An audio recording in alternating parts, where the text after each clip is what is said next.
it twice. One life, live it up, cause you don't get it twice. 104.1 Kumasi FM. Into Ronaldo! Every time they need a goal, Cristiano Ronaldo finds it. It's another one in the Champions League. 118, and the masterclass Kumasi FM. again in Europe. Juventus 0, Real Madrid 1. Who else? Vasquez beaten away by Buffon. And then Ronaldo!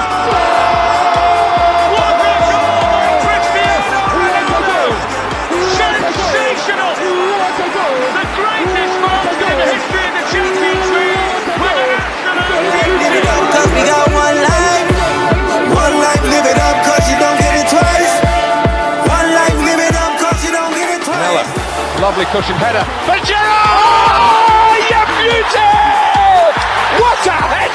Okay, Abusa for your Thursday. Yamamunyanjo, Yamakwaba, Kumasi 104.1 FM. A brass was said the good one summer the brown and Jumatania Sunset on your super golden Mercantile 104.1 FM Jumatiano. And then number ye de Abano. Ye much concentration, but Kumasi Santa Koroko. One more heroes. Our Africa bra. One more Anikano Plus. And the Bonnie Kumasi Santa Koroko progress to the next stage of the competition. Now, one more. And so, and told us how almost fit Tunisia and they put it in 10.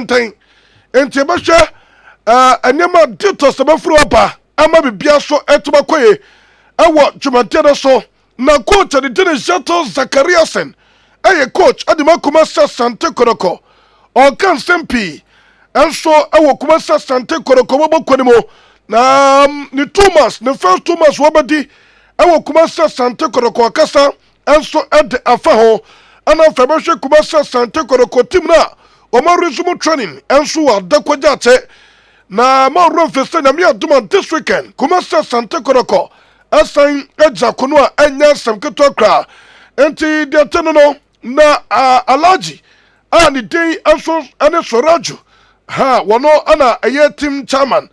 Na Diatano Kumasa Santa Koroko, who the details before.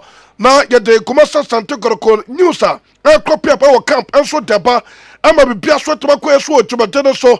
Now my run for Senamia to my Sunday. Another tough encounter our Kumasa Santa Korokonia Santa God. And and also details near the Baba. I'ma be biaso. And to me acquire our to my tennis son to win in some utopia. Yet partner for the biaso. And to my conquer crash of Fokaberomo Australia. One with the press release.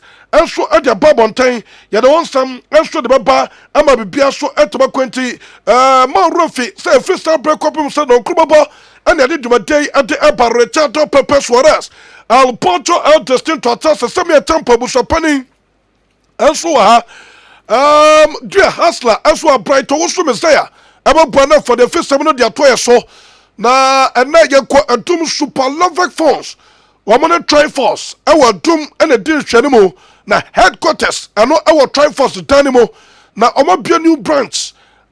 Just and a super lovek Triforce and a deal Shanimo and Yasam Gutokra. It's a quarter day, the Monday edition of Sunrise no at the Bremo.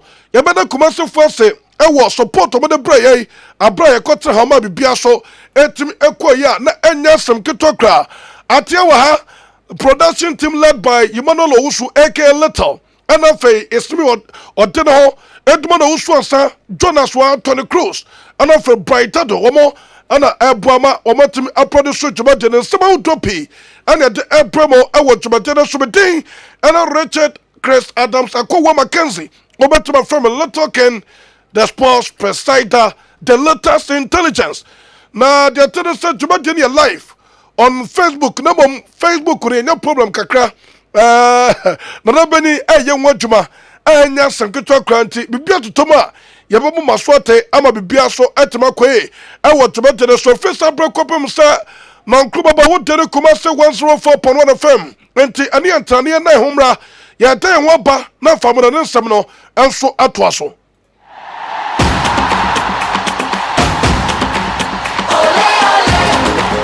Everybody, let's celebrate. Ole! Raise the roof and sing ole, ole! action. Welcome to the games and come to the attraction. Come together, get up on your feet. Your time is now or never. Yeah, everybody's going crazy. Tonight's the night, no time to get lazy. Shake your body, everybody sing. Here we go. Come and dance with me. Here we go. Now we all breaking free. Ready for the show, the party goes on. Here we go. Ole, ole.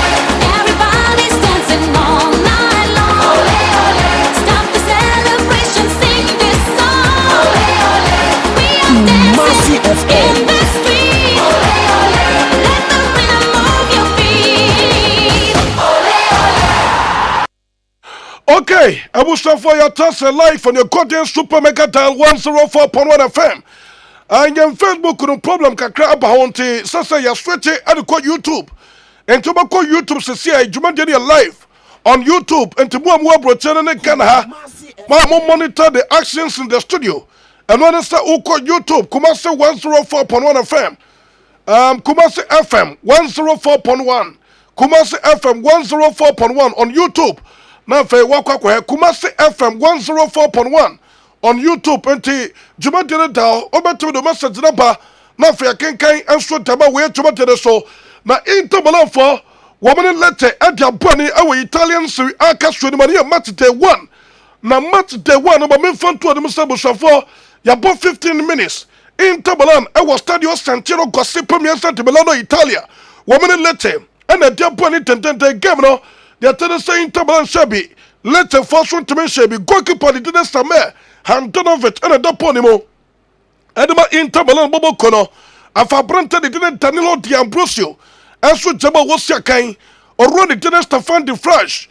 Asu Ejaba was Yakai. Melange Krinia. Asu Yakai. Antonio Candreva. Asu Jaba was Yakai. Koda Samoa. Asu Jaba was Yakai. Confirm Fema. Ewa Branta didn't Stefano Sensi. Ojama was Yakai. After Marcelo Brozovic. Asu Jama Taso Wabujima. Ede ama Interbalabo Corona did Matteo Vecino. Oko attack na. Aya Branta did Lautaro Martinez e Toro. Ono so starting game no. Ana fe Romelo. Menama Lukaku Poli Poli. E make it debut. Asu Jama Interbalabo Kono. And to way 5-3-2 formation. And already did Antonio Conte Toto new manager. Edema Interbalabo Kono Opo. Ede ama Interbalabo Kono. Na mame fantu nimusana. 65,000 spectators, Interbalan supporters no 65,000 and Omatuma Boromo Stadium wa almost actually the first game and already did Antonio Conte Toto on your manager and so Edema Interbalan Bobo Kurintaria Kakra and also pardon him doing some and so the way to my so now my fan to the new contact and so to be taking place between Interbalan and for Manchester United Bobokono for Branta the day and the Alexis Alejandro Sanchez to Copila and no Maravilla. One also that is was Sakarba Manchester United Bobokono Interbalan per for Manchester United per for Tase. I must start to discuss another edition of a Branta the day Alexis Sanchez and the transfer. So the Branta the Babasakai and so to my Interbalan Bobokono. Nabusa Fabuta Kumasi 104.1 FM still. They are difficult. Amantino. I bet to my computer Interbalan per for Manchester United per for personal list. I'm to make your Brantano, the now check a chair. Wamucha ma Brantano Kakabi Babuma. I feel better Brantano 15 million euros a season. And so our Manchester United Boboko Interbalan per for intimate trouble 5 million euros. Now come Manchester United per for trouble 10 million euros. Now so Interbalan per for just between 3 and 4 million euros. And yes, one bet to my channel about the day, and the Alexis Alejandro Sanchez to Copila, and the no Maravilla. I will say, Manchester United, Mubo Corinthians, Namia Duma this week, Master Nima bet to my Toto ye, number 2 just a Branta the Antony, Jordan Masha, Donovan for Antonio Masha will say, Manchester United, Abra Manchester United, and Crystal Palace, and the board and Oronico Pride, and to Manchester United and Penford, that's already day, and the Alexis Sanchez, Ebeste, and Manchester United, Mubo Corinthians report, and intelligence and any remember picking part as Manchester United and Penford. and now that's a bit dependent on a brand the day and Antonio Marshall deal no and that's the intro no Manchester United and pay for well sir one bet to my job brand the dinner success I'm a success I go say kind and so dama interbalabo kono na my front to the start brand the day and Enrique Dabat Esteban Tagas to do not feno Enrique Dabat was second and my interbalabo kono interbalam pay for job brand the Monaco second the Fiorentina now brand the difficult Fiorentina and pay for to me I convince no na so na numere my front to the Fiorentina and pay for consider and that's what society convincing a brand the day and Enrique Dabat I'm Enrique Dabat Eko kwese kan edema Fiorentina bobo kuna fa brante de ten enso de Cristiano Beraghi enso etuma bese kan enso edema Interbala bobo kuna inte swap deal ena betuma kwaso be bia so etuma kwe enso dema Interbala bobo kuna inte de report we se ka brante a ni tena João Mario Eduardo da Costa dodo na fa João Mario se ka de Interbala o so tika ba kwese ka de Lokomotiv Moscow bobo kuna na fa de tena se Interbala pere fa ko pe another midfielder na brante de Lokomotiv Moscow nyame aduma tena ana ye sporters so betuma in medicals edema Lokomotiv Moscow bobo kono nyame aduna sen loan tena ko na wie ya 18 million euros ana motua anso dema Interbala bobo kono fa brante de ten anso ana João Mario atoso second de Lokomotiv Moscow it was saying Interbala mpede for ko pa another midfielder obetuma complemented the efforts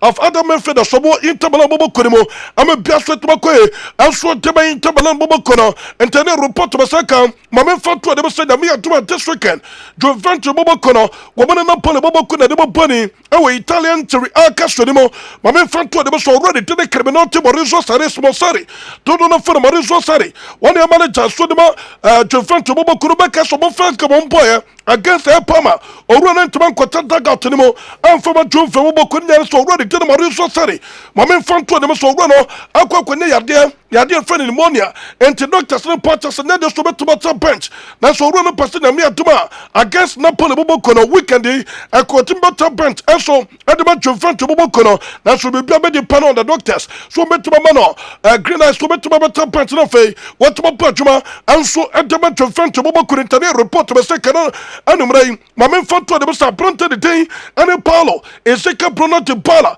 al pibe de la persona joya o se ka edema Juventus bobo kono mame foto de say na me atom Nessa command said Nema, every Paris Saint-Germain bobo konima, or the deal you're not done Nachimento da Rajo, and it drove from Penforma Test my brand and didn't Paulo de Bala, above a second time Paris Saint-Germain bobo kono, and to say Nema qua, or run the dinner Paulo de Bala Napa, now so in the meantime, Nema and the move into Brantano, and then there's a Paris Saint-Germain Penfor officially, one of the Biaga Bridge from Boconasso decision, our Paris Saint-Germain Penfor take, and it says Nema qua, or run the dinner Paulo de Bala Napa, above second tema Paris Saint-Germain bobo kono na brante de mera temara enso second tema Juventus bobo kono esimla mpere fa pede bo still amo pa brante nsenya me atum na so cha me tere kaso ama mera temara so ko second ba esimla na Daniel Rogani beste enso awe Juventus bobo kono mtano e report be say ka ko Real Madrid bobo kono ma oroni tene Davi James Rodriguez Rubio Kokuta James Rodriguez ago second ba Real Madrid bobo kono wono so ka kopra na me atuma next game Real Madrid bobo could be second against Biarriano already team and so the James Rodriguez doubtful want to be second from Real Madrid bobo kono na mame fan to them na numra say already did the USA Paseo de Oliveira to do not finish junior still Paris Saint-Germain put the first contact Real Madrid put for so Pabrante didn't finish junior so Pabrante the second from Paris Saint-Germain bobo kono already did Florentino Perez Rodriguez on your to tell the Real Madrid and the top Paris Saint-Germain put for them among prima printed me second and so from Paris Saint-Germain bobo kono no already day and nama Tasova Santo Junamo Gina Cruzade Martino was second to Paris Saint-Germain my main friend to the Mr. Printed day and your Danson Roberto Cabani Commercial Matado don't know for the Danson Cabani and for Printed the did Kylian Mbappe Lotin on a pano you confirm it to my 2 personal amako kopra na according to further test a part say Kylian Mbappe Lotin about fear for 1 month want to be second and former Paris Saint-Germain bobo kono already day and so the Danson Cabani also now want to be second and former Paris Saint-Germain bobo kono and the Paris Saint-Germain pay for report to the second part say wɔn bɛtuma ma nema stay ɛwɔ Paris Saint-Germain bɔbɔ kɔnmu so ma ne kɔ a ɛnima bɛtuma kɔ atwo ntɛmɛ Paris Saint-Germain na so report bɛsɛ kana numere yi according to Massa Pantasa Real Madrid mpɛrɛfo wɔn akɔkɔgye information about Neymar ne health ne fitness wɔn akɔkɔgye information about Neymar fitness a deɛ tene sɛ mpɔno sɛ Paris Saint-Germain mpɛrɛfo bɛto a Real Madrid bɔbɔ kɔ ne gya baabi yi a wɔn bɛtuma tɔ abranta de tene Neymar na afɔ ɔbɔ bɛsɛ kan ɛnso tɛmɛ Real Madrid bɔbɔ kɔ no ɔkɔ Barca bɔbɔ kɔ no na meeting to me koso na owuro ne tena RICARDO Steven enso aye technical secretary de ma Barca bɔbɔ kɔ no owuro ne tena Jose Maria Bartomeu ana fe board of directors no kɔ meeting na me to mo kɔ ne me patro mo focus amiasa owuro ne tena Rafinha Cantara to ne Chimento owuro ne tena Neymar Silva Santos to mo kida Cruze owuro ne tena Ousmane Dembele ana fa Branta ne tena Ivan Rakita na report be second parties offer Barca mpere for the Paris Saint-Germain bɔbɔ kɔ no already did Ousmane Dembele involved in that final fana woman never Paris Saint-Germain for Branta de Nema na ma men fanto de na numere se abusafa mu te Kumasi 104.1 FM June Vempere for contact Barca bobo kono so bo pa Branta de Ivan Rakitic na Rakitic ababe se kan enso edema Jove na omo bano womo so bo de Branta de American edema Barca bobo kono na ka Ivan Rakitic ababe se kan enso edema Jove Vempere for akwa Barca mpere for patches gbede another so more Branta de Ivan Rakitic ababe se kan edema Jove bobo kono Jove mpere for Jessica aso no matuma Branta de ten ana Ivan Rakitic na fa Branta de straight ababe se kan enso ede ama Juventus bobo kono interne report baseka Barca for to Branta de ten enso no one Miranda Gonzalez say Branta de Costa kan enfoma shekero for Gasenka bobo kono Lino Andres Messi Cochetelio all distinto la poga tomika to no for Lionel Messi I was second enso no Barca bobo kono na Branta de 2020 enfoma Barca bobo kono latest point na me atuma Wednesday that's when 2020 enfoma Barca bobo kono it means that me atuma weekend against Osasuna and that is already thing and Lionel Messi ebe to be second enso tema Barca bobo kono tano I report to be second na numere ya don se so no bo so fa bo te Kumasi 104.1 FM na Branta de Dinest Doria enso second ba tournament bobo kono AC Milan pedifo and the tournament spent for test of Butin Kuma report of the second part as a tournament spent for 25 million euros and so the Matamata Branta de Dinest Doria I'm a Branta de second AC Milan Bobo Kono a Branta yes and so the AC Milan Bobo Kono Ivan Strinic and so second AC Milan or Matamata Branta the contract and your report of the second my main fan to the Masoko AC Milan Bobo Konoma already telling Marco Giampaolo and the AC Milan for meeting was so for 3 formation nina say obani company ewo odine kasho bobo konim no and you meant to former AC Milan I'm a board of directors no and of technical secretary de AC Milan or running to the Paulo Cesar Martini and in peripheral chatum say obeto boss formation no and so edema AC Milan bobo koninti all this and more cropping up on a show life in a good supermarket 104.1 from apprentice my friend Luca Martinez was second about River Plate AC Milan perform and a River Plate and perform come say apprentice the best academy AC Milan bobo kono the real cross no aye 22 million euros and your report by second OGCD as so my man fan to them say or run it Tim Radcliffe as so the OGCD in perform to Manchester must say or met to confirm between 100 million euros and 120 million euros as a car already thing as so the start Tim Radcliffe one also etia na fe bobo kuna babenetia abro already Jean Pierre referee and so about to say president at the ama OGC ni bobo konintano a report by second number ya don sama so the bobo so for bote Kumasi 104.1 FM can for Amokwad Company Limited woman and akofa sempa heba Mr. so de beda so na sempa heba Mr. no wa wenya malaria fever na how typhoid and so na edu enya dia master pomata say on sabe to maka asempa heba Mr. na fe wono numpi na bibia so to makwe na oba tesa wakwa fiti no wa yase country wo dene asempa heba Mr. no and I make confidence some pomata so sabe to maka na for no numpi na opa malaria drop out atashia ɛyɛ Asempa herbal mixture na meka for de ba ana fa Asempa natural capsules Asempa natural capsules bema bubobi ne do mense bo mpaso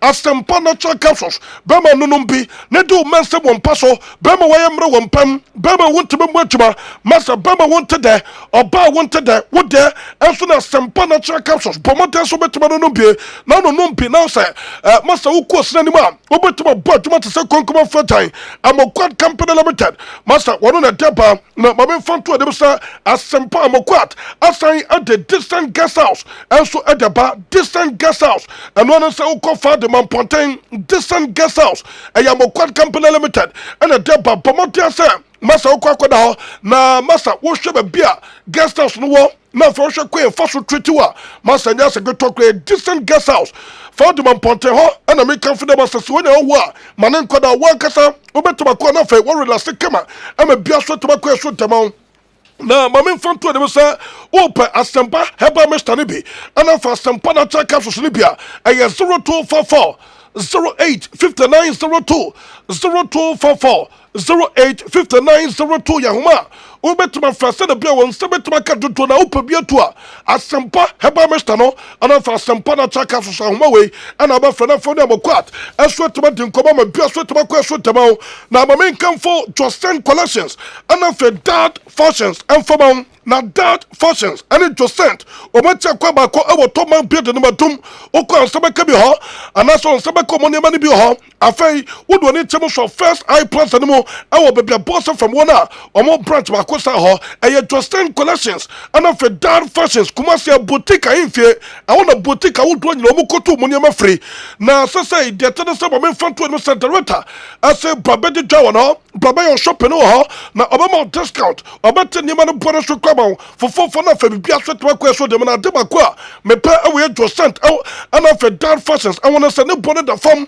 anya sam keto kwa na a complete set of dresses ana okokoto e de free dad fashions ana fa adjustment collections na ma me fanto de na numere say masa sa ukokuma city mall ukọ shop right wa won sabokom so na bon dad fashions ana fa adjustment collections na de tenie Ebano designer trousers and that's a designer trousers ebano bet ni nyina so ye designers and a director ko fade beja so and afei ebano tops ebano steals so dia executive wears the tennis so be dey ko office odi ko case bia no masa uko just send and dad fashions maso de bia beja so na ni nyina no okofa e de free Europe abonte so and afei America pochima mo engineer in terms of quality there top quality and a director enso de beja so pretend goods and that's open wallism fake goods there man coach sent and a dad fashions what the quality one Europa a profonsano and a director diapa and the designer will be a passion piano and also do need some we dad fashions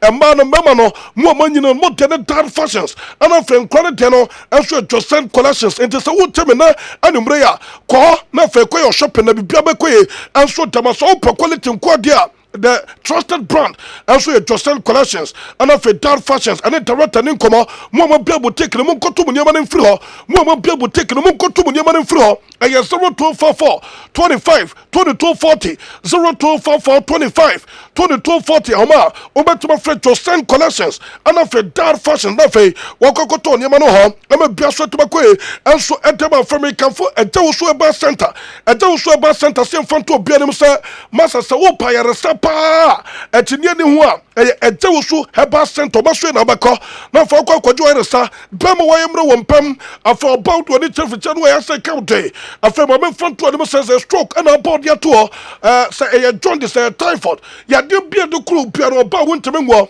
bomote so be wo do ni betemo eso etewusu heba center na na kwan e Kumasi airport runabout wo tra CCC asoro no Kenya se kwan so won sabon kom so pe wo tra CCC bridge na won sabon kom so na the sandboard ni so boy na sam keto kra etewusu sandboard ni so se publicum carpentam ana etewusu ewo na etewusu ko fa fide won so be diaba na fide won so no masa eje hwehwemu unkaka ya de nche etewusu ofitia no amu adro na mom odi kan hwehwemu woni padwane mu no hu ya deport ha na fa afide na kasa amwadro yemfama amafe adrododo a yemfama entadewusu machine odeba no masa we enya fake bia okofa from America and odeba na fide no betuma tasto no account say masa ya de no oni padwam na so hwe developments a enko so oni padwam a ebia the next year obetum na stroke na fide na mo adu a ebetum to stroke no de fru ni padwam mo enta fide no ya de ba be kan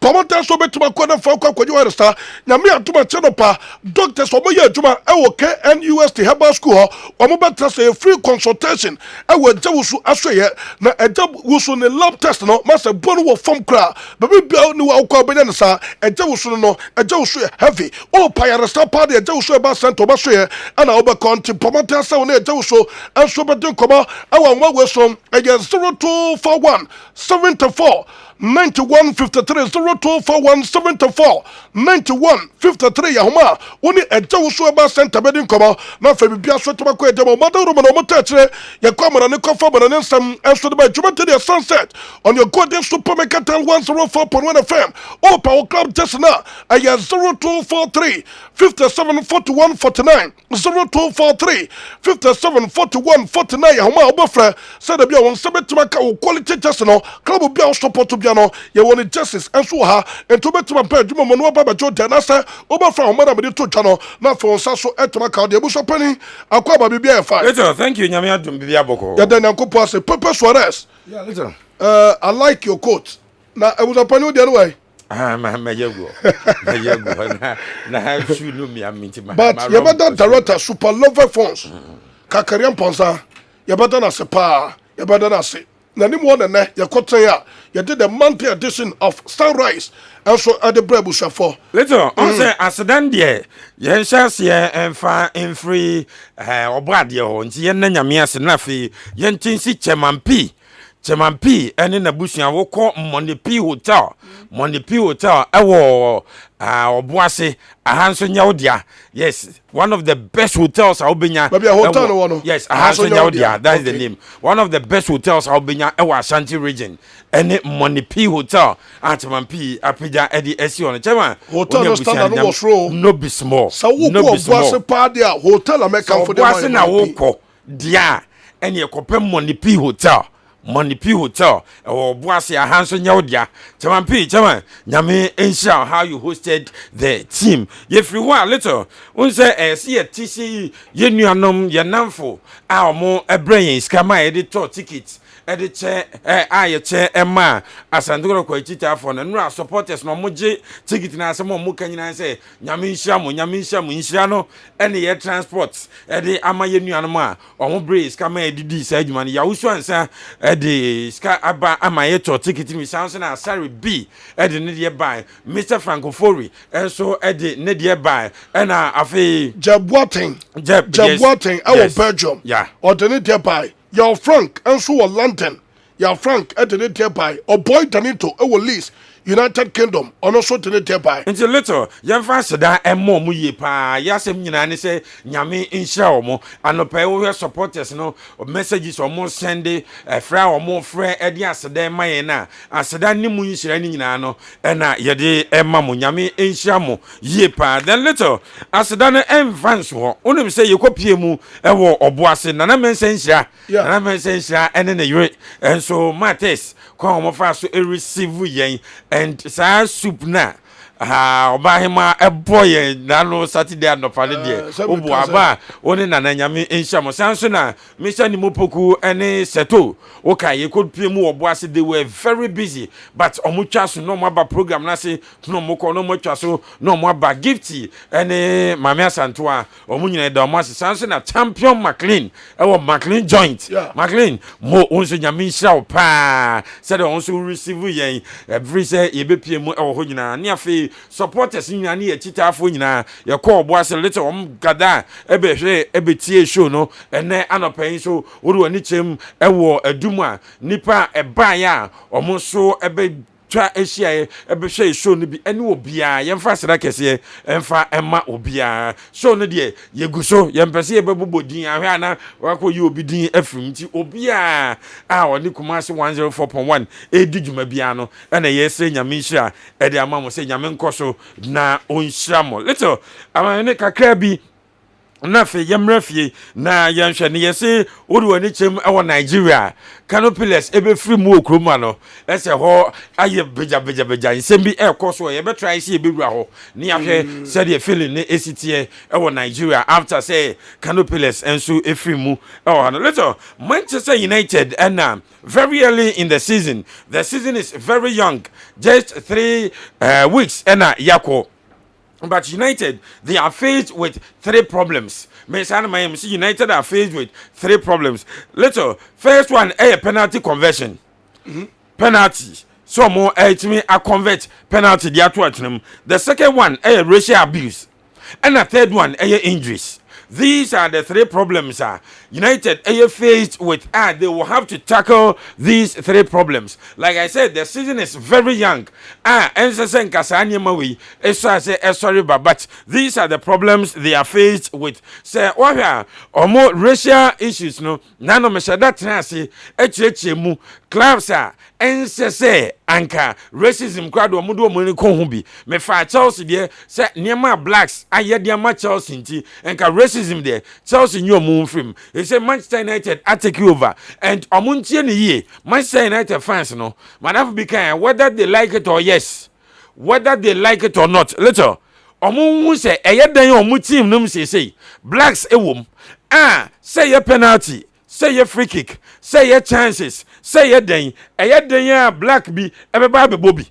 Ain't he say, or more a say, so but you not penalty won't quite the air day so bossy.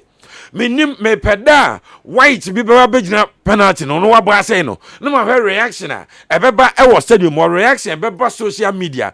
It doesn't mean say we a black man there is so penalty say no.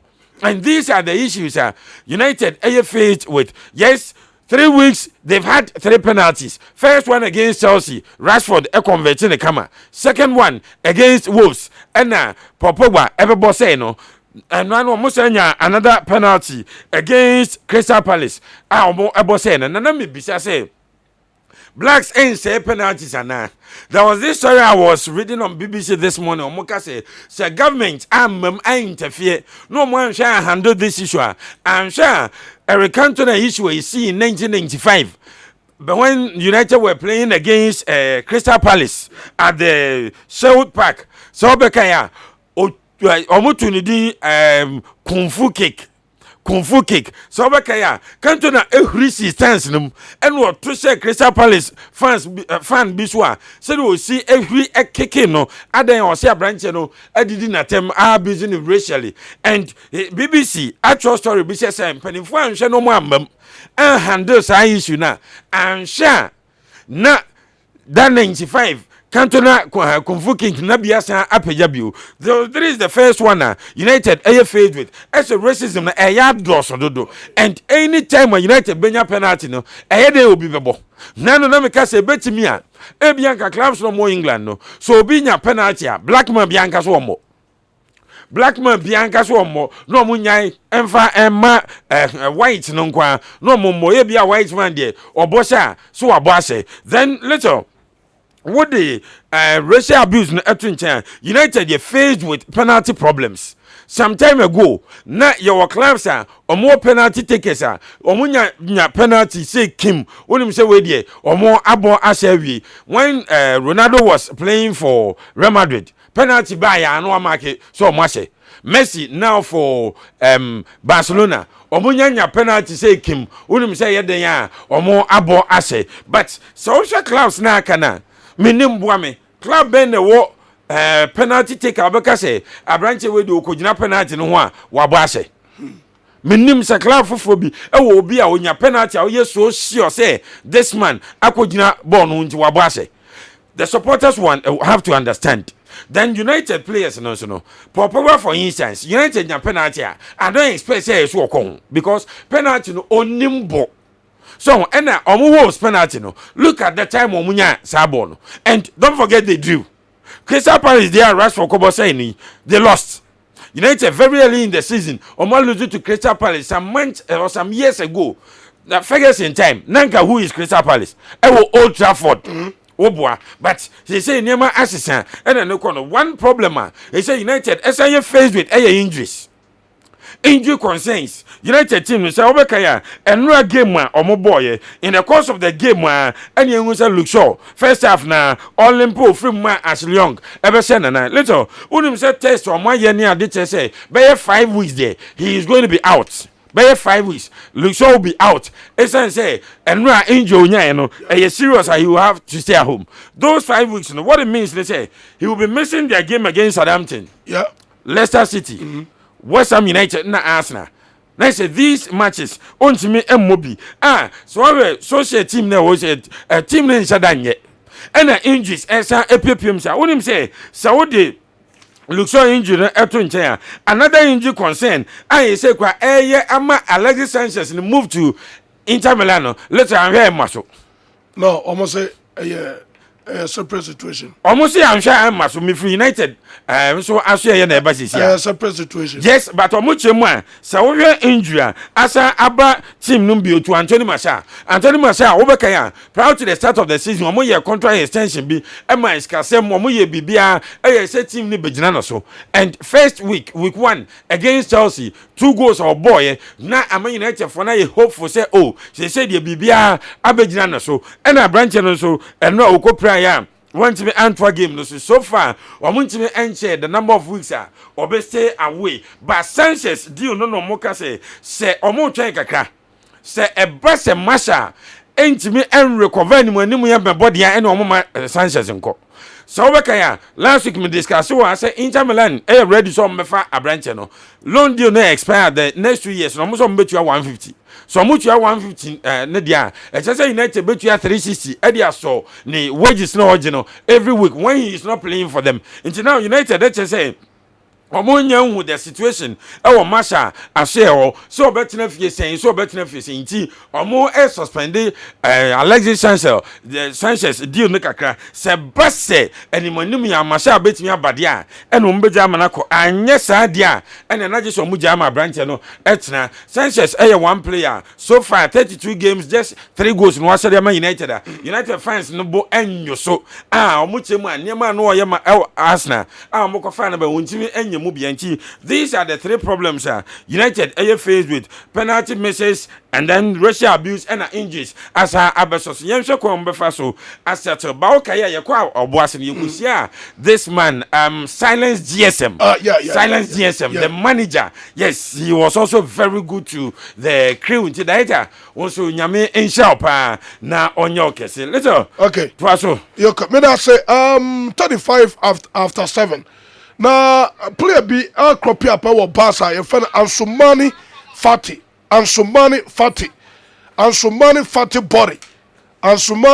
body na amanfo busa so ye Ghana ni na da bi onye Ghana ni ofri Guinea Bissau na at the age of 6 years and na for 2 years and omo ba Spain na omo settle wa Andalusia Sevilla eho and omo settle ye na Sevilla for akura no for 1 year omo amana nsia kan and a Barca for Bayern papa e de akra no Emma Barca and no making a debut e de ma Barca bro bayi abrante de tin and Carles Perez Sayo e de ni Frankensi ni munti Ansumani Fati ni dia kakra no Guinea Bissau international when you 16 years and no o making a debut o ba be the second player in the history of Barca one making a debut o swapa and if you know e wo from Vinci no 16 years 380 days but Enra Ansumani Denon 16 years 300 days enti the tell no Pepe akwaba yeah later me that's bibia fine ya me adom bibia boko so oboto so e wa mono ne die nimu kakra bi na nka bi nyakwa ka mi nwura but ye nwura wo kakra bi na fe ye mpemra na ye nye asante koroko as good maka cho say ade omo ye na no me mani asopa but they would have to double their efforts if they want to make it to the next stage of the competition. Clearly, say offer RS Bacania a vast improvement on Akonangi. In fact, the difference between RS Bacani and Akonangi, it's said the one ante free Akwa Hamle. Oh, yeah, difference no. And you know. Performance how they share Bakani Diallo was of course RS Bakani who can by their name can say who almost big sir by their name let's come on your big sir but by the performance they gave us last season, our Africa Club competition, and the almost of fear when you go to Morocco now. A big, in fact, we can say they are the Manchester City or the Paris Saint-Germain of African football now. When you say players of Nimbobo, papa Morocco Chromo little, says your motor, and not just Morocco Chromo in a side of Africa, no, they are making sure says a player be there. Egypt na kwanda no ebuka gotono so be ade wo Algeria na kwanda no ebetono obi ade wo Tunisia ya kwa gotono so RS Bakani project no moye no so obeka ya ye ne Mr Fred Kichampo ye Ashgo CEO edi nkomo even before mo bebo sa game we no na ni focus on that game o ka say omo make ya that game no a big game on bewram akwa but then Asante Koroko and so would have a date with a Etoile du Sahel. Koroko will have a date with a Etoile du Sahel. And upon your confirming Sunrise, say the weekend of 13th, 14th, and 15th, and a calf, Edia Basse, Krobias and Tekor, Ash Good, and Chusubako, no more games. So 13th, Friday, 14th, Saturday, and a 15th, Sunday. It is a weekend, no. Then 2 weeks after that, second leg, 2 weeks after that, now second leg, you know. And so Abba, so listen, you never feel near Baba share a fish with the operation 3 goals. 3 goals and more. That you also not concede. Operation 3 goals and more. And you must not concede. And so concede go. Yeah. And no any bet me, Abwa Ama in 2 clubs, no. Because who could do Tunisia on a much and from her. Come back fast a bobo or to Mamobia. It's little. That is it. We'll focus on that. Now, yeah, share. Said yeah, 2 teams in the performance, no.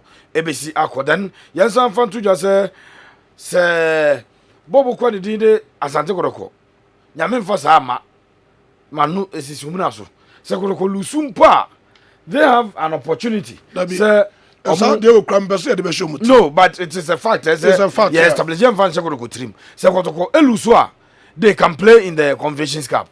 So Mulu so mu game nimpa but as go there so Mulu so they will be out of Africa etina no adeba quality here and na me room kakra bi esanse na package no do so manim package no DUAH e manim a enya asem keto akra and ye be kire kuafo no pa se so mo to nyoma pi aha no ye nan nya easy kra sa so e na boafo mo boy me kopie mu wo boase so ye de aseda be mo ye wia na afi omo mu kra dwumadi na kasam ya ye de ba no ye de aseda no so e de amom let's hold him say Juventus for a bench say compete for Serie A ni bia e good enough say be di second or third sir yeah now no number catch say but almost so say omuni top midfielder wo Vivio Juventus what is their description of a top Adrian Rabiot, Ramsey, Pjanic, Sami Khedira.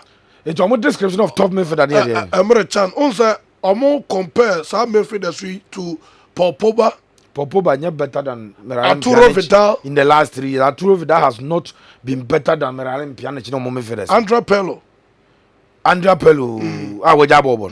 Omo pe obi amana be Andrea Pirlo. Almost say top midfielders no more. Say team be Andrea Pirlo yazi bi. The current there is no club. There is no club in the world. Omo Andrea Pirlo omo team mamba go. N'Golo Kante. It's little. There is no way you get that player ni bi football man there. But I'm going to establish to Juventus fans and say omo team dey come bench no. Omo bench na better than most clubs in the Serie A. Almost starting 11. Apart from Napoli. Then to some extent the Inter for start any players of the room no. Enti Inter Milan film. But they see Milan first 11 later. For compare this team me dey be ma omo bench. Omo bench e wo Juve. Over the weekend omo game omo boy no. These were the players later no omo bench. But if answer about to us no.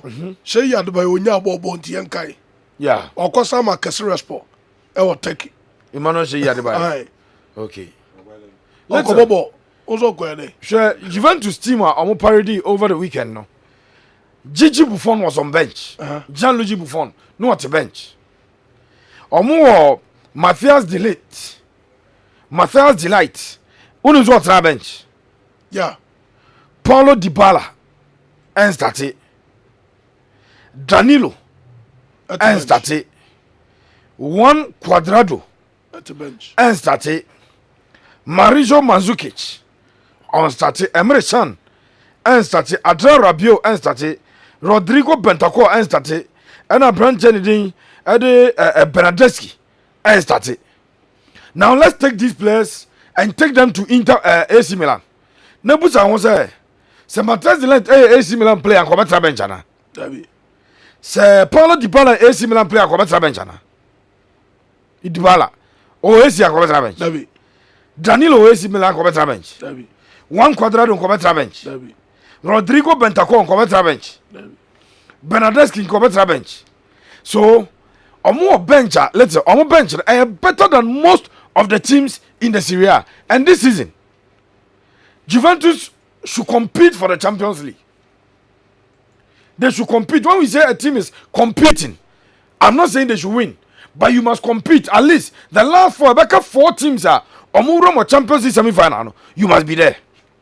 If these players are on your bench, make a semi for Manchester United and Chelsea. Nanko for and Temase. If you must say I'm in Manchester asem and Chelsea, I'm in Masem. Sir. Two guys stories no say Lucio Pra. Eti Lucio Pra bema as young about 3 Yeah.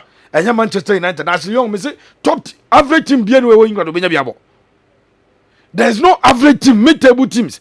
Omo did from 6, 7, 8, 9 ebesi 12 position no. E bien was young benya biabo. As young was Leicester City and one ka first 18 ho. Hey.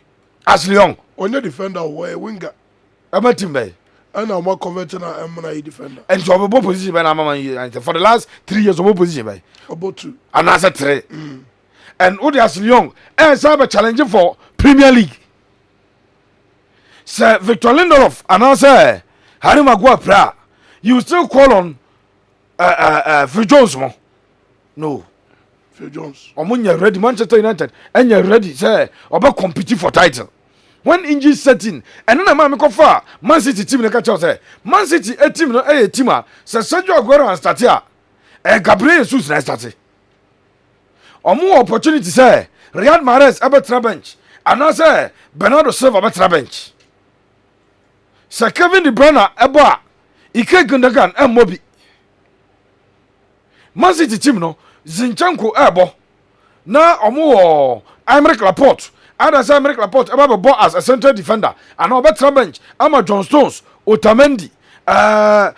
You see the players on more Laporte bet more pretest number 3. And to Timbo and American Zinchenko Moa on the Ekobo. Or more Benjamin Mendy on recover. Waroko started training. So Benjamin Mendy bet my ball left fullback.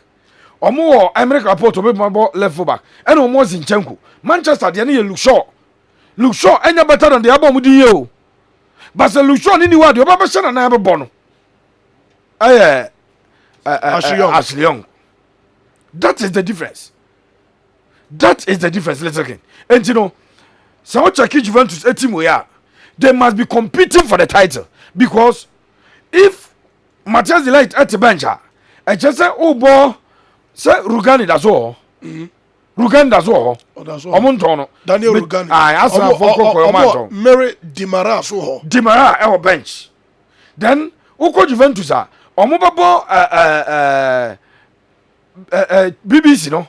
Say the Bazagri na film. Ti Panucci na say Kelini. Ewet me start. Eti so mumie no start na say omochi no.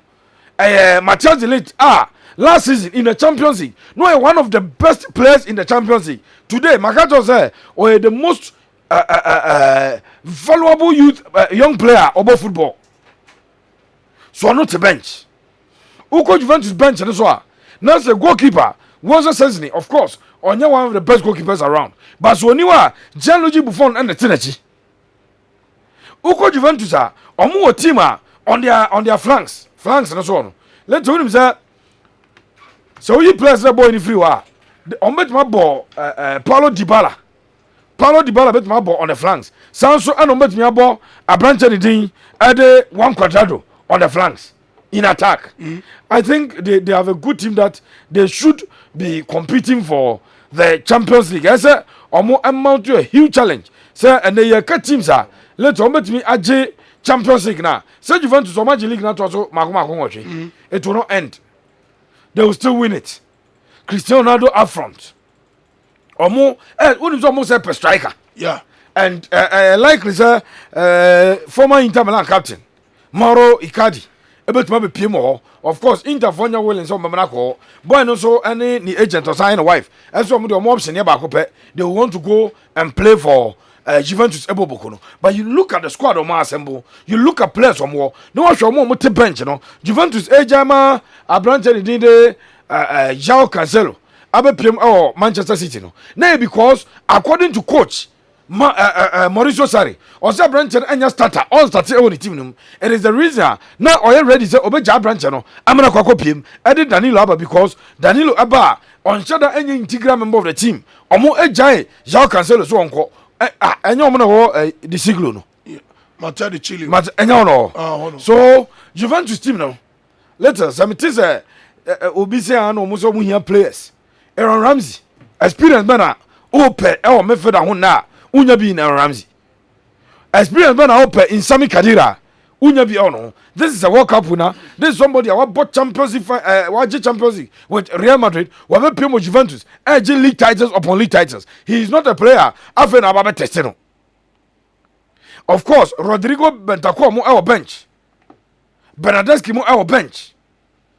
And you know Juventus will complete him. And later this season, I will not be surprised. Ombasa make a light work of the Syria. Now, across Ombasa 9 consecutive times. Yeah, if our checks is right. Now, Omoja. Omo Yama Italian League, no, Babe, the German Bundesliga League near bona fide property of Bayern Munich. When they decide, say, ya Brian, ya Bakwa, no BB. But it looks as if you say Inter will stand against them this season. Inter will but do well, but Inter too let you nil. Of course. Marcelo Brozovic and Stefano Sensi able to go to the moment. Kodjo Samoa started in the game as a left wing back. Now, I want to say in favorite. Yeah, hold you comfortable. In favorite. Hold you in favorite. Some Makasa boy Blasters and see a friendly bill. He's my boy, he's my man. But Blasters no Kodjo Samoa so on na join so BC Akam Magana. He shouldn't be invited again. Because I was don't call this man again because anytime you have always tried say man opportunity but that be all disgrace you and yet 3 years na Kosiapia didn't boy also on comfortable no boy 11 sorry I no call no boy 11 or back Ghana me say o person dey go my Blasters o dey a person dey say go no buy yem fa nai o dey no 3 abuyi ko boy 11 abuyi bra me feel that ye omunya no money Inter Milan. Okay. Omunya no money. He is my man. Yenyina ya no good camera. Yenyina Kodjo Samoa. But say say baby we do abo Blasters no so. We should accept that fact. Ni yenya no isi na kama Inter Milan. Okay. Me da say Abran Tuku at the message about but also a Bema. It's your boy company listening to you at Odium Topman Building. Okay. Nana Akuya Asare watching you live from Ontario, Canada. Good evening. Enjoy your platform. Akwaban Kumasi. God bless. Okay. Thank you. Okay. But that's it. Pa. But that's it. God bless him, Pastor. Sammy Etwa. Etwa Monica. Nika Sammy. Okay. Okay. Nobody stop disturbing my fancy. Nah, young Twasso.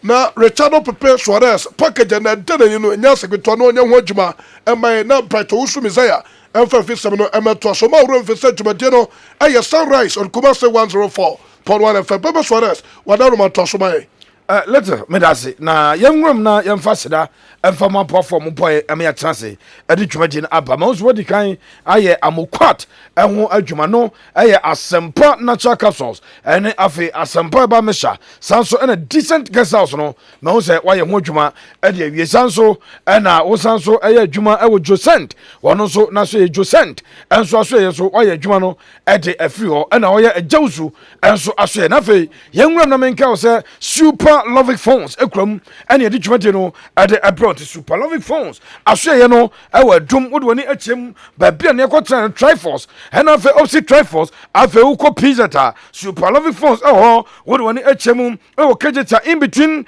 MTN office ne Opportunity Bank wobɛnya mo ɛwɔ Sofline New Station Tech Junction Trotro Station no Asafo Neoplan Station opsi VIP bus terminal afei Takrade Sunyane ɛna Accra wode wani bɛkyem akɔ piemo Superlovic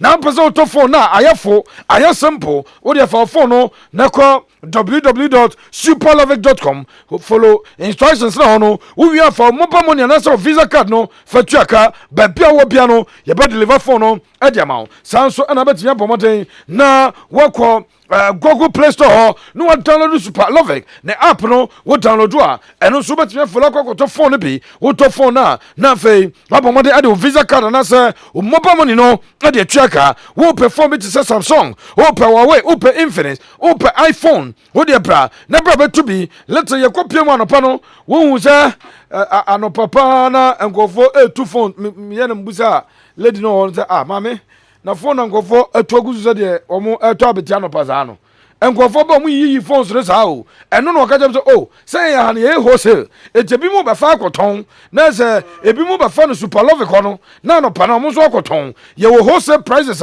wo nya no ba bia ye prices no ye brofo ye say unbeatable unbeatable Kumasi Ghana wo bia no betuma to phone ye quality see de no no better price so e de chen ye de na Superlovic and make am for de ma pomode akopie mo na nioma enkoye wo to phone na your selected phones be wo to ye ma kettle and answer be ma branded t-shirt let us say no branded t-shirt no quality no wo soro director e bomode e de che and into be fresh 0247 831 206 0207 831 206 Superlovic phones nyina headquarters Superlovic phones the only phone shopper kwadron cancel win ano no wo 24 every no ndo so ajetum yamfa sere ne bi amfa ma uniat wo ba be pem uniat unim say uniat no technological school wo focus nyina adem de mo asio ni so pa eno so mbe practical approach to learning next additional wusia no wo de pa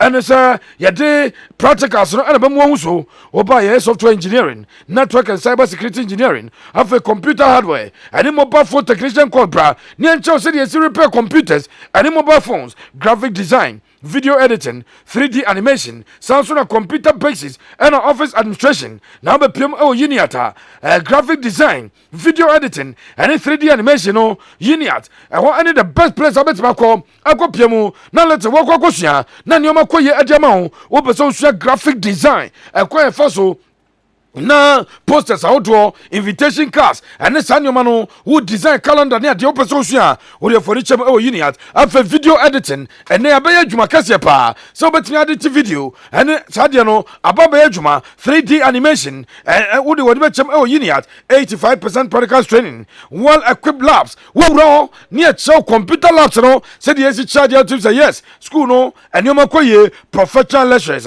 wo experience and the field of graphics sounds so and a startup initiatives no and no plan media hear me wo company for ebe che kwan wankasa obefa so now so here aye adwuma be internet access for learning and research ni nyina wo ni HM ewo uniat now nim say we graphic design video editing and 3D animation na career opportunities na hono art director and as a creative director graphic or web designer have a cartoonist and no 3D no motion animation designer interaction designer and a movie or TV motion editor na se mo betima video editing no wo betima hwasa ni mo nyina registration na hwase etifoni chem uniat na frem penfo 0555 38 48 0555 38 48 and afeso obeko uniat.com and uniyat.com no akopem uniat na so ho na nyame ayaduma mamenka o se Tokyo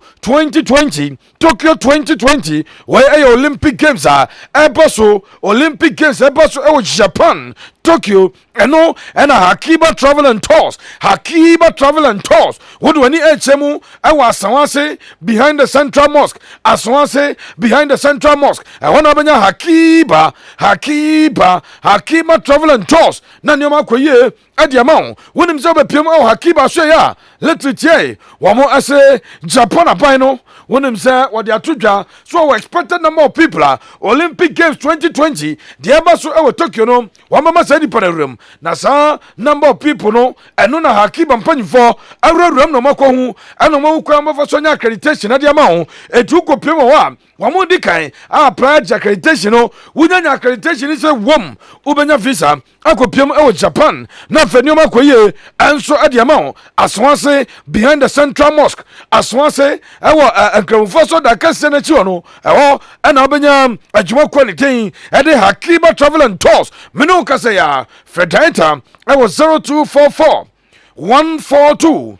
658 0244 142 658 na kɔpia mu ɛwɔ Hakiba Travel and Tours na nneɛma ɛnkɔ yie ɛmfama wopɛ Dubai visa in 2 days daeta bɛbɔ mmɔden na wagye bia ma wopɛ Dubai visa in 2 days wɔgye ɛde ma wo saa nso ɛna Schengen visa anaasɛ visa ahodoɔ bi a wopɛ bia no wobɛbɔ mmɔden abɛpia mu ɛwɔ Hakiba so yɛ na wagye bia ma wo na nneɛma akɔ yie ɛnso ɛde ma wo ma mentoa so na menka wo sɛ yɛkɔkɔ pia mu ɛwɔ ɔboase no aboafo ɛboa yɛn ɛyɛ bond to be a winner motors na bond deɛ ɔyɛ adwuma o saa berɛ nyinaa bɛkɔ na ɔmo gu so ɛsɛprɛti nneɛma no yɛyi azle to a ne yɛyi engine seat agu a ne yɛtu adeɛ fɛ sɛ ball joint ne yɛtutu saa nneɛma no nyinaa wɔka no dede wɔ aseɛ ka no nam awo so ɛyɛ dede kyɛkyɛkyɛkyɛkyɛ mese ka bi a wohu a wɔbɛka sɛ akɔma teɛ sika no so sɛ ɛbu no mu ani wɔbɔ mɔde akɔpia mu ɛwɔ bond to be a winner motors na wɔakɔ akɔkye car part papa original car part ɛgu bond to be a winner motors ɛwɔ asafo fitam bond to be a winner motors wɔka no yɛ KOWUAH anaa woyi so Toyota Highlander wodeɛ no yɛ Toyota Camry Toyota Land Cruiser Toyota RAV4 wode wɔne bɛkyɛ mu hɔ afei mu a moyi so Kia Tucson ɛne afei Kia Sportage wodeɛ ne yɛ Hyundai Tucson ɛne Kia Sportage ne nyinaa afɔ ne kyɛ mu asafo fitam na kɔkɔgye car parts ama bobɔ so no o shock absorbers no ayɛ weak saa nso ɛna wɔka no hub no asɛe wode afɔ ne kyɛ mu ɛwɔ bond to be a winner motors wopɛ linkage wopɛ back hustle bond to be a winner motors 0244 86 59 94 0244 86 59 94 and after 0203 7000 85 0203 7000 85 na nneɛma akɔ yie ade ama wo EONA Ghana Limited director yɛkyerɛ Daddy Hospital wone ma ɛne mo a moyɛ adwuma ɛwɔ EONA ne shops ne nyinaa no yɛde nkyɛ so kɔ ɛma mo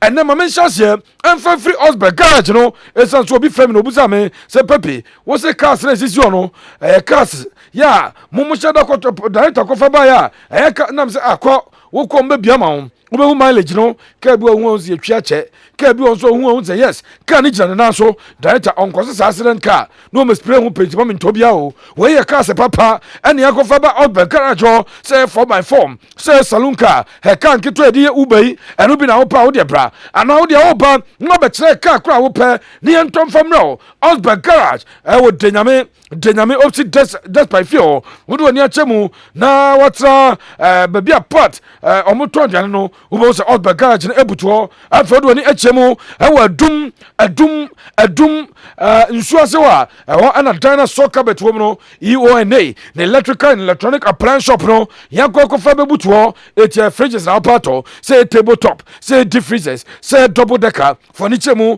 ni ma bi afa TV auto brand be na ope wo Samsung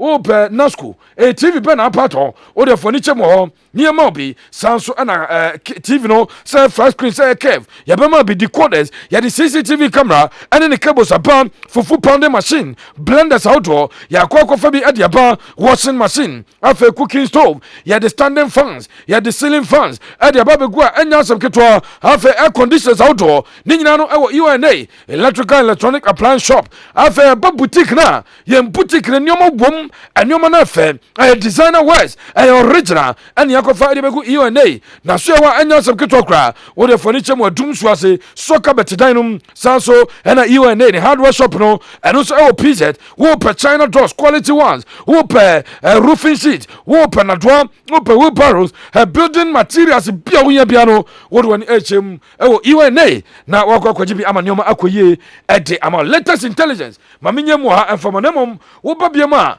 Matches agricot liquid fertilizer e wo dwaso sanso ana ababiema na medwawuram glyphosate and also eku enwura ni nyina ama kuae no asanso ayefo akate power was no challenger akate power no na face no akate star insecticide spray enso ewo ho ni nyina no ye de ama kuafo ti ubabiema na me de nan asanso atwato na ye de aka ato so. Okay, me da say Pepe SUAREZ and Martin Kano ye do so no bright OWUSU MESIAH e de fisam no e de eto so owia na fabedafo eso etimi anya brana omatimi ahwensema egu apaso na ye biatum ama etiefo so de madwenche e de abatuma de so sunset and that to say Facebook na ha kakra into ya divert to ko YouTube into ko YouTube se say ya eye Kumasi no atentamo FM no abo wasa atentamo 104.1 on YouTube Kumasi FM Nemum Kumasi no obatentamon answer the FM na aba no wasa tentamon no abo Kumasi 104.1 no set it for on YouTube obonsa a live on YouTube na fe wo de o message no enso aba na ya kenkai enso e de amount Louisa enso etie jumadi no Louisa from Mayweather also chia why okay bright mamintio.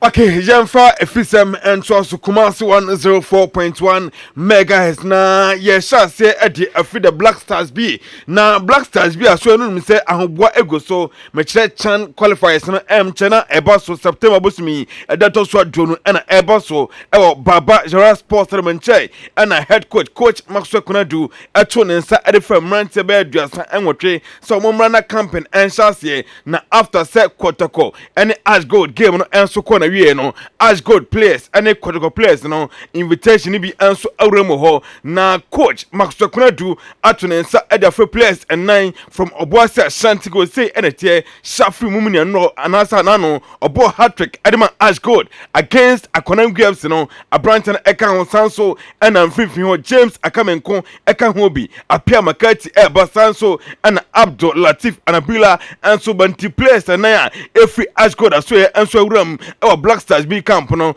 and yede ho nsam atudwa no Asante Koroko goalkeeper Felix and enso awram Justice Play Emmanuel Ajimambadu Emmanuel Chamfi and afa Richard Atta entiwe ene mrante numa omoso efra Asante Koroko so ye na omawuram the Black Stars B camp na after empire Ghana and Burkina Faso ediasiani mecha chan qualifiers no entiano ene ho nsam a efio enso ede eba Black Queens aso no onim se coach Messi Tego Kwakwanopa yede chiwonim so atonensa ede afa mabawa makomako adu enwotwe amode mo na chim enso Brazil for Gabon na Ghana and Gabon ede kosi ane no Tokyo 2020 qualifier and also eba so kwadi anim ya pe na sa game no enso eba so ewo Brazil na coach Messi Tego Kwaku achirem dentia oya selection mabawa from no from so muram our camp na bibia ntimi enkoso nti coach Messi Tego ede nchemu emain mabawa dun wotwe a otonensa ede from our camp no Sheffield and so about 9 of the players nominally are foreign base and Kobia himself when you test world stage into you should be able to perform to perfection. 104.1 Kumasi FM. To make game was Sadia I don't know blend it shouldn't be all foreign based, it shouldn't be all local based. Or say a blend na it's me in formidable team.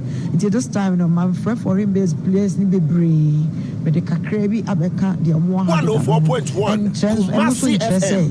Meja foreign based players na me yomu here men from Devi ya monitoring ubi a me monitor na the money moso ani bia no emre so so me friend na me friend we qualifiers Olympic qualifiers matches na match ni nya ba ko matches bebre ti test nkakra that is obia what level a obetimi aboa Ghana me qualify no menya ne information up my monitor na my friend no waba so ano aye Mercy Tego Kwaku na akasa na head coach for the Black Queens na owie na JBC na sika samso sen na ho samtie unim se national teams na ewram our campaign eya na sika sam ho den na sen na sika sam ensamtie yenim se mra ye wo mre passion mre enyo bebre 104.1 Kumasi FM ye wo normalization committee yina yenim na madam na odofole barrister obone humodin behind the scenes 104.1 Kumasi FM GFA General Secretary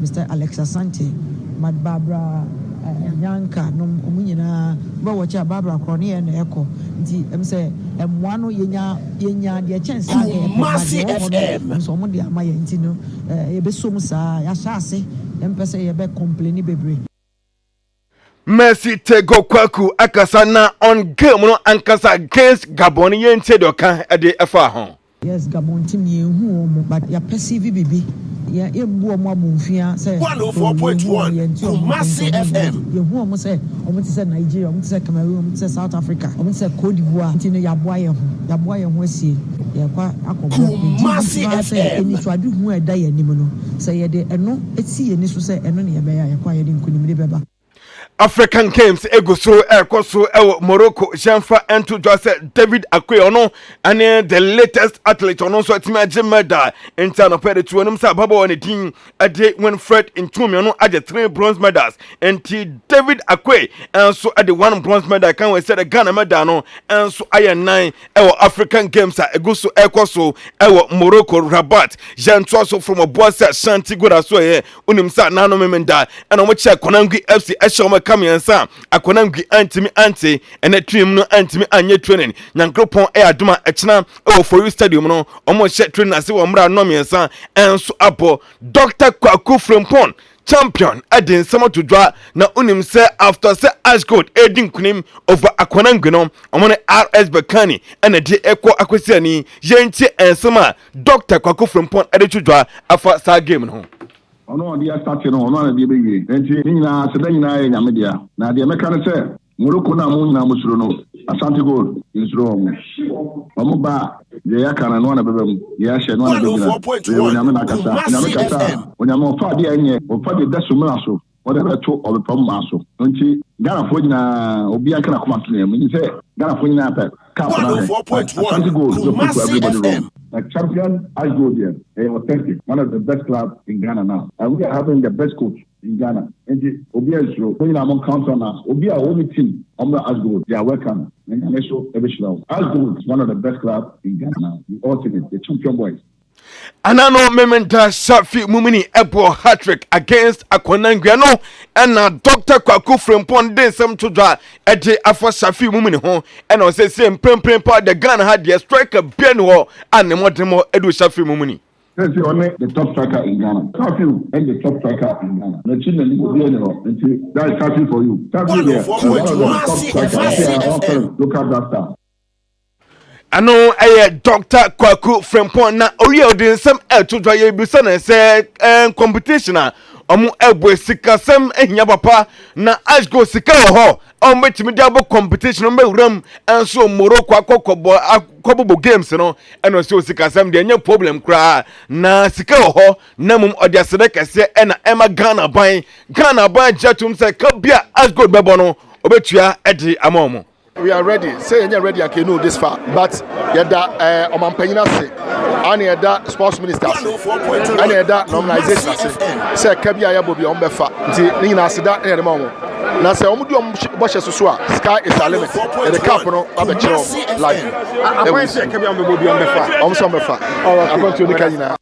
Enti ano a confirmation from Dr. Kwaku Frempon. What is all confirmed Jama Kumasi 104.1 mega say kwan bi on bebo ka bi on bebo no aban say ono be fa kanu na ice gold no so be biat mi akoyie Jean Tosso a former goalkeeper for Boise Shanti God Fatao Dauda Lion and Eka say on Kumasi 104.1 edin komo after the game. Na Lion sama ode eto dwani je bisa na say ice gold game a ohwe no e wom sem kunumdie eko adema Boise Shanti God na mom nyama ben na ohu ya na enya nkobe pese ice gold enso ebeni so mama after me ko dressing room wo menye coach deba kakra me ko catch omo say omo share go no wie no o hwe ankrofo no nyanya set pieces free kick bi o box ni nka experience team bia on be hadwe the entire band say defenders no enemy fielders no na gabo wo muntem entina ma defenders no e committee foul no because omo so mo attack na mo ba late because gabo mo ni midfielders no team catch am say omo here side omo problem and the catch keeper no say on push defenders no ekonim kakra na say the gap no between defenders and midfielders no enye bebre say yes ana everybody be defenders be foul na wo ko share team be more experience o nya foul anymore e be hadwen dem say omotimi e bat very unfortunate second half omotimi anya go but all the same no omotimi win it very important and the me kakra enya say I was something boss second part and who lead this one who bona who lead so team keep ball na ma opponent ni chase na obre but who lead now say ball on boss who na obre yeah Fatao Dauda Lion, a former goalkeeper for Boise Shanti God, and Akasano, Dr. Kwaku Frempon, Echrema Asgo target in so ram na Oman Kwakra semi-finals, Yomako Akoduho, na Fatao, Timuna here, no Ujidi say, Ometimeduo. Possible so better my and Americano me sure so on be preview match after match competition when all ball time all ball corner na Usha top first opponent and Timiji say on be to junior man say na on share no opponent on be to my side kunim ano Fatao Dauda ana watin kan yamfa entudwa say as good any RS bekan game no enso boss September boss me no that also 29 Lincoln Sports Stadium oti say yedi kan aka ho nsem eti amon Jamra Kumasi Asante Koroko na Jamfa ensem ento so onim say enra na Asante Koroko ene Kano Place enso boy omodin kunim e kamienu a Kano Place anti 4-3 on aggregate and Kano Place enso eko anasa Asante Koroko mom enso eko nanim na watimi awuram and Tour Sportive du Sahel enso ade akwasiani na after game no nsembebre ekwoso Kumasi 104.1 megahertz ewram and chairman Edema Kano Place Edinkomo Alhaji Surajo Yaya chairman Edema Kano Place na ochema Rofis no and boss Santegoroko omo na favor kwatokoma sankunimdie no omo de anti yenti ensema Alhaji Surajo Yaya eretu yanim anwa after the game. You think the officials favor Asante Koroko? Yes, this is true, and all people see it with their eyes. Everything is foul. Everything Canopilas did is foul. It is not supposed to be like that. So you think Asante Koroko influenced the officials? No, even if not Asante Koroko, maybe the supporters influenced their mammal crowd. Maybe he's afraid, something like of that nature. So you think everything that happened on the pitch is not by the strength of Koroko, but the officials helped Asante Koroko? No, I cannot say that exactly. That 90 minutes is finished. It has been decided. We have given our faith to God. Okay, Bright about to show them and so Yanko Manasunian Komo. Harry Atta, one of the supporters and no Mukopio Babadera Sports Stadium. Now, our reporters fed tickets, and so a Koso Gate to Edman Posey for Nanso. Also, posing for intimidation from Fountain Yanko Manasunian Harry. And you come, Harry, at the same. Yeah, they don't couple us to be a camera. Now, and at the end, the sea will get to a brow to take it. No, maybe I said about the support to Kumasi and Kotoko. And you say the more around 130, 140 million. And we do say the more, say, I want to be extra ticket. I work a compound, we are on year. That's I don't know. I want to ticket, but me and my interview and by me call, I could be accused, I could try ticket no vendors in him, boxes in him. And you may deal a line of music, I'm trying to get on with more. Now, like your side, get a moment, I will make you some tickets to know AFC. If there's no mission, you could tell me tickets to know boys, we right inside. I'm going to take it to now. I'm say Miss with any fake. Into no me so no I'm working out. And I'm say what? Me then there me had any channel boxing or Bible chairman. We can end here. You me then say fake. Me penti ase. I'm say into na fake. I'm say fake dia. And the moon I'm with fake ticket after original ones na moto. Kumasi. Don't worry, I'm MESIAH brain. I'm no more struggle na. Oh, I'm say what OWUSU channel boss you what the next view right inside. And I'm going to go to me right inside. And then me ya make an say say fake dia. Or some way to na mama me tea. But I me chom say me turn box one as but me na idea me na brain na me no more air press no. On me ni brain na come you the next way. O say o turn dia we right inside. Okay. Ahomano enimwa into there. Yen twaso na bright enwere de no wia na ya twaso na ya de aka no enso atemom live on Kumasi 104.1 FM. Yen twaso ya say ne Harry Boss twaso mame tino say na me gusa me kanati me ticket there me channel me dikiru sam go channel boxing the me we mu no da we mu a omo ticket na omo tim ni mu nyina omo ma half kra the way mu na omo je me ticket no omo say me ticket na e fake into no me work out MP come go be me get am MP Harry na no o ticket no boot bay me amakom restaurant ono amakom restaurants amakom ono na me go to me ticket na o report mo bia na that me just na ko ba san say me nim secretary panyifo na me nim panyimu bia ndu ze na konfo be jana treatment no wo mo share green me nim some years cadet for the in some na yes me ticket no fake into me pia bon jana I one policeman gina ono o ye man panyimu kakra into mo fugi ye ono so buy say aba say ticket no fake into no me pi do me ma me ni ye den say no me try na no we try and be am be diku man we try say mo say fake dia which me say dem one ayi makona wa mo di fake ticket na after original ones na mo ton it don't really na say me ni say be na me ni e koso na and mo say you dey na we try na dia we right inside and mo pram to come me right stadium inside. Harry Ubertman kai specifically buta ucha o ticket no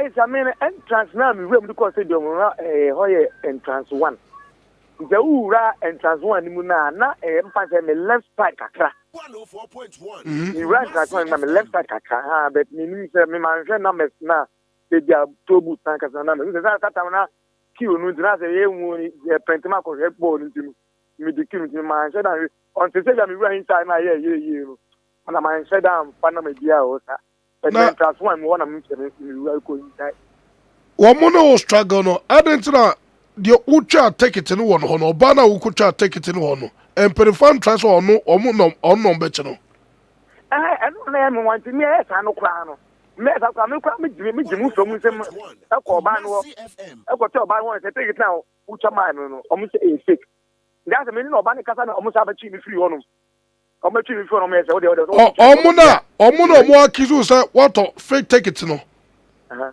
ana wono oba ne struggle no mo sa ba be ka to se beseko so oba no we inside OWUSU trying to take it ma outside there it will go jina oba me right inside there we go jina oba ne ti na me ka ne se mo no take it mo to wan no almost me dey fake na we say mo to fake fra in do mo ya se na se me corporation oba no no mo chi mi free o mo chi mi free o me to ne han mo dia o me me right inside yo Harry yada sapa ye be to aso ne ye din nsem we achi na ye hu ba bi ye din nsem ne be si yada sapa okay one of the supporters na oko Babanyara Sports Stadium akɔhwe Kumasi Asante Kodoko any canopilas a fake take the one nsem abano na oye involve within na accounts enso e de amainti ye nto so na abediafo mewuram bright.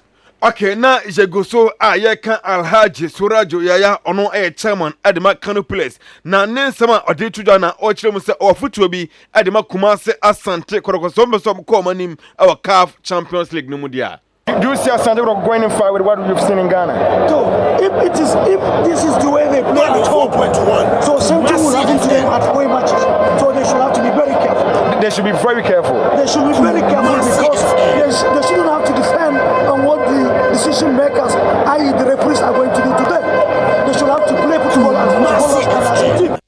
Alhaji Yaya say Asante Kotoko episode ko monim dia omonye very careful because officiating there enya say dey say da bia no eseko enso ede ema ho na Safu Duku Esquire head of administration and of legal affairs Edema Kumasi Asante Kotoko yane no enton komodi no so no pay ewa dum superlovic no oba show no so sunrise so na ye bisa no se ticket ho sensema enche bia hari edibia tu anim yate se nkrofo twa ticket ne bigum na mwati bidia na mo kanda fa ho.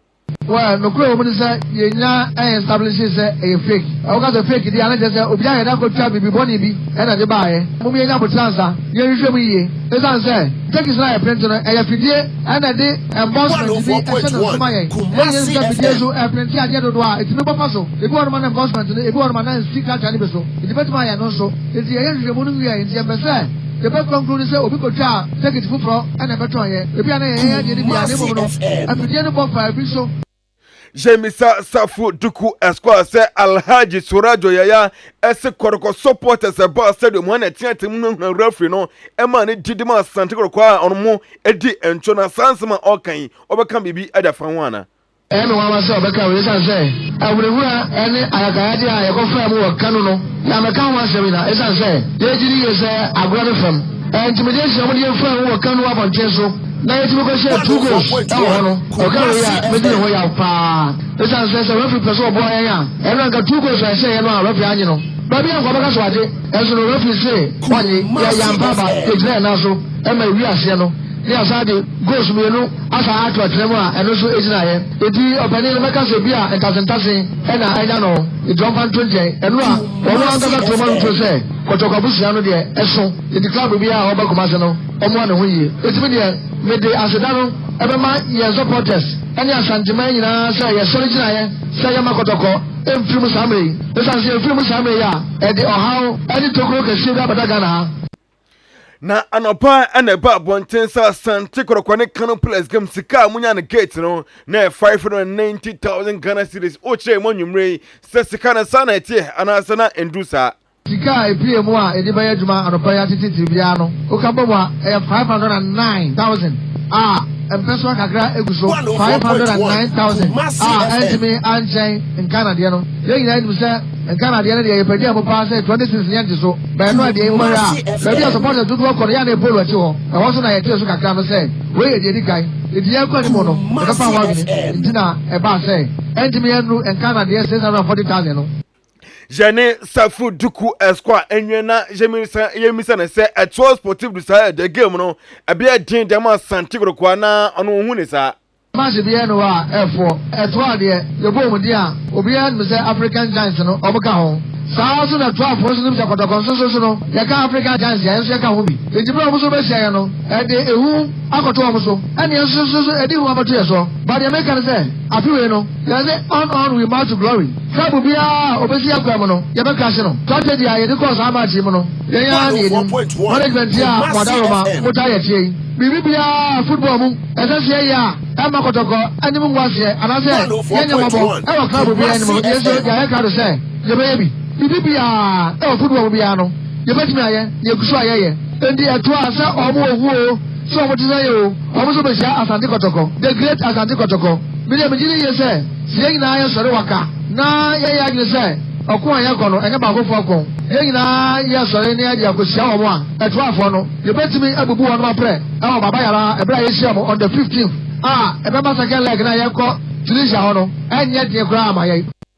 ano Safu Duku Esquire and Akasan head of administration and legal affairs Edema Kumasi Asante Kotoko na Shantu ansem no so House of so dia House of company for the krata ababonten na de omoche mu ni say president cap no omo management no magye bibia tum a bosumi a ye bewre no de to so nwotwe e wo baba General Sports omo ne Kumasi Asante Kotoko edi ebesiani e wo 2019 President Cup no enti House of Folk a confirm ye no e wo press release anwumre omo de aba no enya na nkwa afa Pobiman project no omo san so ade ho nsem aba de House mpanimfo echemu ene se omo ne prefabers mpanimfo wie bibia e say the sovereign and ekwaso e wo Pobiman enti eda shortcut and eba so adwuma esasen enche omo de ho nsem ebeba montino bia enso atibi afi ombro case no domo kan ene so mo da supporters na say so omo so case no buy no obia etobi na omo bo na promo no enso ekwaso na domo kan kire omo ene se enche bi omo san so ba sentimental Kumasi afi so mo ko western region ene for central region na omo san so koton jerseys ne bi numbers egua ohia bia onsa ebeka bi na mum yanto so afi phobia for life omo supporters group no so no ense mebre na omo kan edi afa Kwame Parado ena ne nsa ehye press release ya say yemfansi na Little Ken monto aso e Kumasi 104.1 megahertz. Okay, me da say Bright OWUSU MESIAH Sunset on Kumasi 104.1 FM. Abusa pani mame ensa sem free ho na yemra PEPE so. Ensa we good ya no.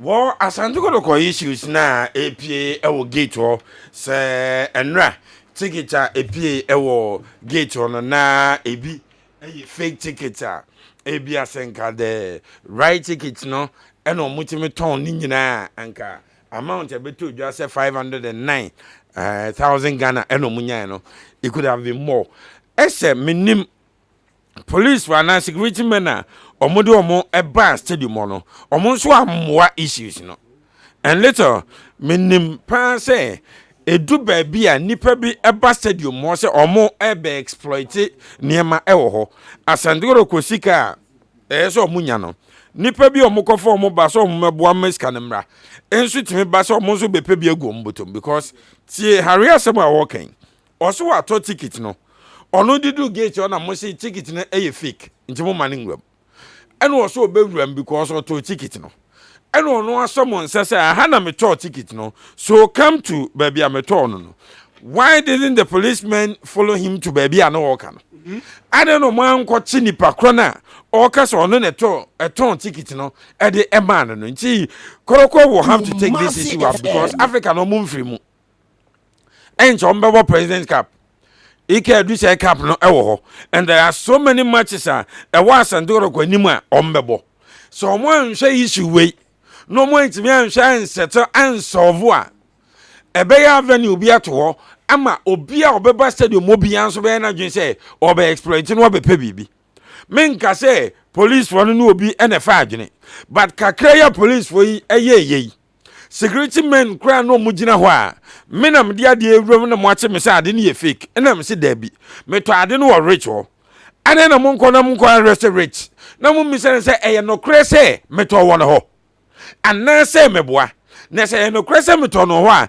ene rich say fake ticket no wo nya ne ho yi enjinka police for no mum ene ese nkomo fa issue we na nkomo report na ba bontin na nkomo ayo mu investigations na nkomo asase no mu hwem na beto dwa say obi ebetwa ticket na ye fake ye di eche ko no ye hu say gateway no oto no gateway asumasi na net wo asumasi ticket no nya no hwan ene de man no ene ticket ni nie ye nhwe na nkomo asase no more question but for them to have kept quiet to the extent say omonko kra na omonko bisa nipa kro no they decided not to go then we can sit here and say police for no musu ni mubi marichin komra na ye ntwaso ye ko Nigeria ye ko Nigeria lawyer Safudu could the explanation kakraba and for me baby I'm not in position when I'm convinced as a so tie or do one upon now or doubt to ye ticket ye toby so share ticket na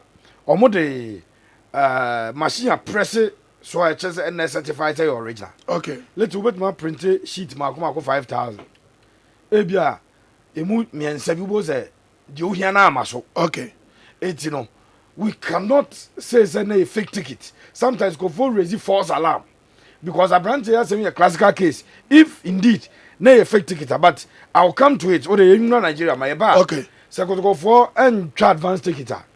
some of us will not lead the crusade to share tickets again. A creative problem. Minimum be a radio station and no more tickets. Over 500 tickets. Advance tickets, then some pin. Let them fancy be a my. If you said any beer, but Manchester for tickets, on 4 games or market. And go for him, say, Figo. And go for season ticket, you never go. If you say, Coranim Thomas, yet that's what joined it. Yet that's what joined to say, I am a classing will be based and we base it. Letter. Sadia Chum. And now him a branch and got tickets. Or edge more under radio over 500 tickets. Now, so that in a question is there. I'm going to fake tickets, you know.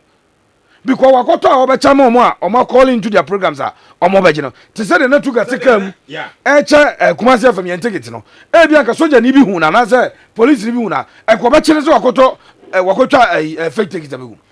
Advance tickets free to Kwamano Subra, young Nigeria. Yeah, let's hit the lines and speak to somebody who is in Nigeria and knows what is going on. We want to find out the reaction of the people of the Kano state to the elimination of Kano Pillars by Kumasi Asante Kotoko. Hello, good evening, sir. Can you hear me? Good evening, Kumasi FM. Good evening, the sports crew. Yes, very quick one. Kano Pillars of Nigeria were in Ghana over the weekend, specifically yesterday, and they lost by 2-0 to Kumasi Asante Kotoko. The chairman of the club says the referee cheated them because Kotoko has a lot of supporters. What is the reaction back home in Nigeria and especially in the Kano state? Okay, thank you very much, RICARDO, PEPE, SUAREZ.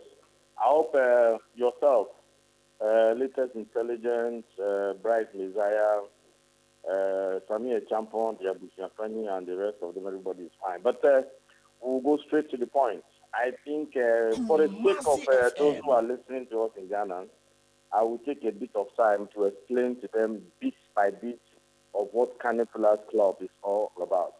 Kano Pillars Club is one of the clubs that play in the Nigerian Premier League. It is located in Kano far north. If you come to Nigeria, Nigeria is just about 4 times the size of Ghana. Fortunately or unfortunately or both, the population of Nigeria is not 4 times. It is up to like 10 times. Because currently Nigeria population is more than 200 million. So if you are talking about Kano Pillars location in the north, I'm sure Bright was in Nigeria and he will attest to the fact that from one location, Lagos to Abuja by flight, and then from there to Kano, it is like going to Ghana and going to Tamale 2 times. So Nigeria is a very big country. Now, if you have a country like this and you have the population as massive as I've explained to you, then you will know that Kano Pillars is not a small club. It's not a small team at all. So Kano Pillars was actually formed in 1990. So it's an old club, even though by Nigeria standard it's old. But if you compare with the likes of Kumasi Asante Kotoko and HASLER and the rest of them in Ghana, then Kano Pillars is a big club. But don't take it away from them. The headlines that we are seeing today in Nigerian media was not as sensational as the ones that we saw in Ghana newspapers.